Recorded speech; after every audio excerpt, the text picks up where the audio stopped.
नमस्कार दोस्तों, स्वागत है आप सभी का हमारे YouTube चैनल पर। दोस्तों, आज हम पढ़ेंगे कक्षा 9 की पाठ्य पुस्तक गंगा, जो कि नई NCERT लगी है, गंगा नाम की। उसका पहला चैप्टर है जो कि प्रेमचंद द्वारा लिखित है। तो पहले हम प्रेमचंद का जीवन परिचय पढ़ेंगे, उसके बाद हम उनकी जो कहानी लगी हुई है उसे पढ़ेंगे। प्रेमचंद का जन्म हुआ है सन 1880 में लम्ही, वाराणसी, उत्तर प्रदेश में। इनके बचपन का नाम धनपत राय था। ये बहुत ज़्यादा क्वेश्चन पूछा जाता है, उनका जो मूल नाम है वो क्या था प्रेमचंद का। तो धनपत राय था। उन्होंने शिक्षा विभाग में नौकरी की, परंतु असहयोग आंदोलन जो कि गांधी जी ने चलाया था उसमें सक्रिय भाग लेने के कारण ये गांधी जी से बहुत प्रभावित थे और उनके जो आंदोलन थे उनमें अपना सक्रिय योगदान देते थे। तो उसमें भाग लेने के कारण उन्होंने सरकारी नौकरी से त्याग पत्र दे दिया और लेखन कार्य में पूरी तरह से समर्पित हो गए। लिखने लगे, मतलब अपनी जो सरकारी नौकरी थी उससे त्याग पत्र देकर लिखने के लिए अपने आप को समर्पित कर दिया। प्रेमचंद की कहानियां मानसरोवर के 8 भागों में संकलित हैं। सेवा सदन, प्रेम आश्रम, रंगभूमि, कायाकल्प, निर्मला, गबन, कर्मभूमि और गोदान इनके प्रमुख उपन्यास हैं। इनके उपन्यासों के बारे में भी बहुत पूछा जाता है, जिनमें कि गोदान सबसे ज्यादा फेमस है। उन्होंने हंस, जागरण, माधुरी पत्रिकाओं का संपादन किया है। जो इन्होंने पत्रिकाएं संपादित की उनमें हंस, जागरण और माधुरी 3 पत्रिकाएं हैं। उन्होंने जिस गांव और शहर के परिवेश को देखा और जिया, उसकी अभिव्यक्ति उनके कथा साहित्य में मिलती है। जो इन्होंने अपना कथा साहित्य लिखा है उसमें उसी परिवेश को उभारा है जो कि जिसमें ये रहे हैं, जिसको इन्होंने देखा है। किसान, मजदूर, दलित, स्त्री और स्वाधीनता आंदोलन आदि उनकी रचनाओं के मूल विषय हैं। प्रेमचंद के कथा साहित्य में मनुष्य ही नहीं, पशु पक्षियों को भी आत्मीयता मिली है। जैसे कि इनकी कहानी है, अभी आप पढ़ेंगे, 2 बैलों की कथा। उसमें भी जो जानवर हैं उनके अंदर क्या क्या भाव होते हैं, क्या उनका रहने सहने का, समझने का तरीका है, वो सब दिखाया गया है। उनकी भाषा सरल, जीवंत एवं मुहावरेदार है तथा लोक प्रचलित शब्दों का प्रयोग उन्होंने कुशलता पूर्वक किया है। अपनी भाषा में जो कि उस समय प्रचलित शब्द थे, लोक में, जनता में प्रचलित जो घरेलू शब्द होते हैं उनका भी उन्होंने प्रयोग किया है। सन 1936 ईस्वी में प्रेमचंद का निधन हो गया। एक बीमारी हो गई थी इनको और 1936 में उस बीमारी के कारण इनका कम समय में ही निधन हो गया था। अब इनकी जो 2 बैलों की कथा कहानी लगी हुई है इसके बारे में थोड़ा सा दिया हुआ है, इसे पढ़ते हैं। 2 बैलों की कथा में प्रेमचंद ने किसानों के जीवन और पशुओं के साथ उनके भावात्मक संबंधों को मार्मिक ढंग से दिखाया है। इस कहानी में उन्होंने यह भी बताया है कि स्वतंत्रता सहज ही नहीं मिलती, उसके लिए बार-बार संघर्ष करना पड़ता है। इस प्रकार परोक्ष रूप से यह कहानी स्वतंत्रता आंदोलन की भावना से जुड़ी है। प्रेमचंद ने इसमें पंचतंत्र और हितोपदेश जैसी कहानियों की जो परंपरा थी उसको अपनी कहानियों में अपनाया है और आगे बढ़ाया है। अब इनकी जो 2 बैलों की कथा कहानी है वो यहाँ से शुरू होती है, इसे हम पढ़ते हैं। जानवरों में गधा सबसे ज्यादा बुद्धिहीन समझा जाता है। जो गधा है उसे मतलब बहुत ज्यादा मूर्ख माना जाता है। अगर किसी को हम कुछ कहें भी, मतलब किसी ने कोई काम बिगाड़ दिया तो उसे भी हम गधा ही संबोधित करके बोलते हैं कि तू तो गधा है। तो इसे सबसे ज्यादा बुद्धिहीन पशु माना जाता है। हम जब किसी आदमी को परले दरवाजे का बेवकूफ कहना चाहते हैं तो उसे गधा ही कहते हैं। गधा सचमुच बेवकूफ है या उसके सीधेपन, उसकी निरापद सहिष्णुता ने उसे यह पदवी दे दी है, इसका निश्चय नहीं किया जा सकता कि वह सचमुच में ही बेवकूफ है या वो बहुत ज्यादा सीधा है, इस वजह से उसे गधा कहा गया है। गाय सींग मारती है।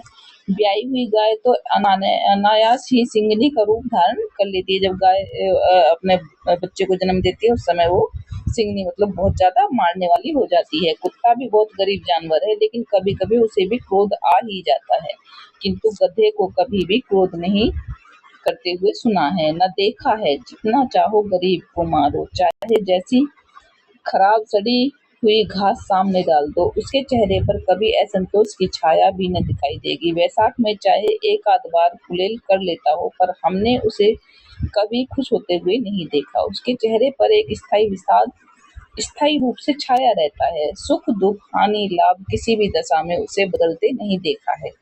ऋषि मुनियों के जितने गुण हैं वे सभी उसमें पराकाष्ठा को पहुंच गए हैं, पर आदमी उसे बेवकूफ कहता है। तो वो एक तरह से ऋषि मुनियों वाले गुणों से भरपूर है, लेकिन आदमी जो है वो उसे बेवकूफ कहते हैं। सद्गुणों का इतना अनादर कहीं देखा है? कदाचित सीधापन संसार के लिए उपयुक्त नहीं है। ऐसा लगता है कि जो ज्यादा सीधा होगा वो इस संसार में उपयुक्त नहीं है, वो सूटेबल नहीं होता। देखिए ना भारतवासियों की अफ्रीका में क्या दुर्दशा हो रही है। उस समय पे भारतवासी जो अफ्रीका में थे उन्हें काला काला कहकर अपमानित किया जा रहा था, तो उसी को यहाँ पे उठाया है प्रेमचंद जी ने अपनी कहानी में इसी मुद्दे को उठाया है कि भारतवासियों को अफ्रीका में कितना अपमान सहना पड़ रहा है, क्योंकि वो सीधे हैं और अफ्रीका वालों ने उन्हें अपमानित कर रखा है। क्यों अमेरिका में उन्हें घुसने नहीं दिया जाता? अमेरिका में उस समय भारतवासियों को घुसने नहीं दिया जाता था। बेचारे शराब नहीं पीते, 4 पैसे कुछ समय के लिए बचा कर रखते हैं, जी तोड़कर काम करते हैं, किसी से लड़ाई झगड़ा नहीं करते, 4 बातें सुनकर गम खा जाते हैं, फिर भी बदनाम हैं। ये भारतवासियों के गुण बताए हैं। कहा जाता है वे गुण जीवन के कहा जाता है वे जीवन के आदर्श को नीचा करते हैं। ऐसा कहते हैं लोग कि ये जो हमारे भारतवासी लोग हैं, ये जीवन का जो आइडियोलॉजी होती है, आदर्श होता है, उसे नीचा करते हैं। अगर वे भी ईंट का जवाब पत्थर से देना सीख जाते तो शायद सभ्य कहलाते। अगर वो भी अपने लिए आवाज उठाते तो सभ्य माने जाते। जापान की मिसाल सामने है। जापान के लोगों ने अपने लिए आवाज उठाई तो सभ्य हो गए। एक ही विजय ने उसे संसार की सभ्य जातियों में गण्य बना दिया। मतलब जापान ने एक विजय हासिल की और सभ्य जातियों में उनकी गिनती होने लगी। लेकिन गधे का एक छोटा भाई और भी है जो उससे कम ही गधा है, और वह है बैल। गधे का छोटा भाई किसे बताया गया है? ये एचटेट में बहुत पूछा जाता है क्वेश्चन कि गधे का छोटा भाई किसे माना गया है, तो वह है बैल। जिस अर्थ में हम गधा शब्द का प्रयोग करते हैं उसी अर्थ में बछिया के ताऊ, जो बछिया का ताऊ है वह है बैल, का भी प्रयोग किया जाता है। कुछ लोग बैल को शायद बेवकूफों में सर्वश्रेष्ठ कहेंगे, मगर हमारा विचार ऐसा नहीं है। बैल कभी कभी मारता भी है, कभी कभी अड़ियल बैल भी देखने में आता है और भी कई रीतियों से अपना असंतोष प्रकट कर देता है, अतएव उसका स्थान गधे से नीचा है। जूरी के दोनों बैलों के नाम थे हीरा और मोती। दोनों पछाई जाति के थे। बैलों की एक जाति होती है पछाई, तो पछाई जाति के बैल थे जूरी के पास।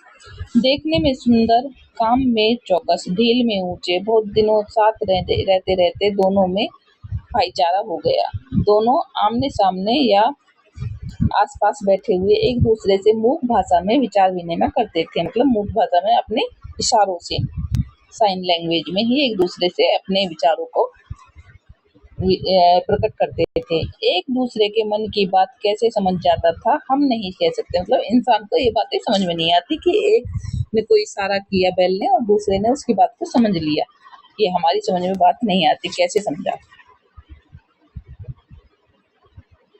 दोनों एक दूसरे को चाटकर और सूंघकर,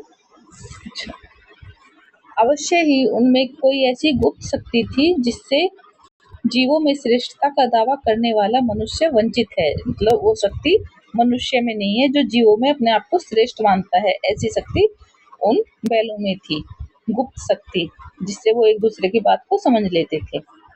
दोनों एक दूसरे को चाटकर सूंघकर अपना प्रेम प्रकट करते। कभी कभी दोनों सींग भी मिला लिया करते थे।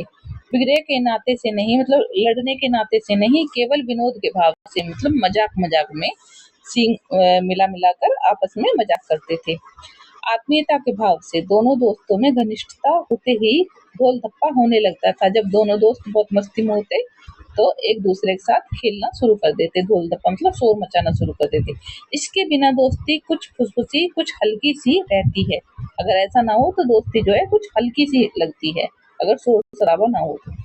जिस पर ज्यादा विश्वास नहीं किया जा सकता। जिस वक्त ये दोनों बैल हल या गाड़ी में जोत दिए जाते और गर्दन हिला हिलाकर चलते, उस वक्त हर एक की यही चेष्टा होती थी कि ज्यादा से ज्यादा बोझ मेरी ही गर्दन पर रहे।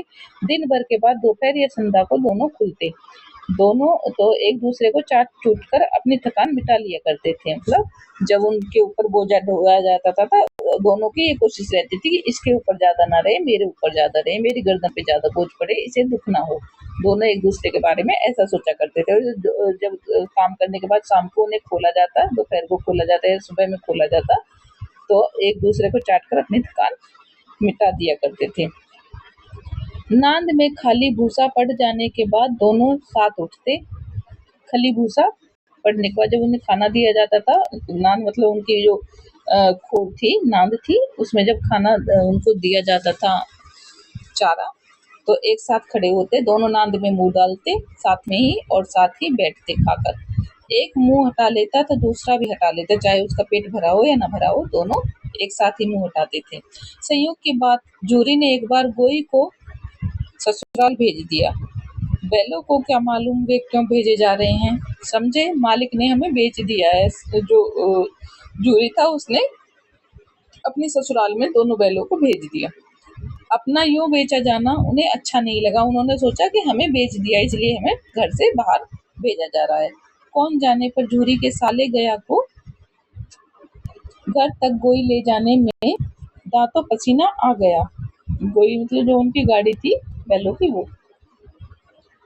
तो जूरी के साले का नाम पूछा जाता था, क्या था? गया।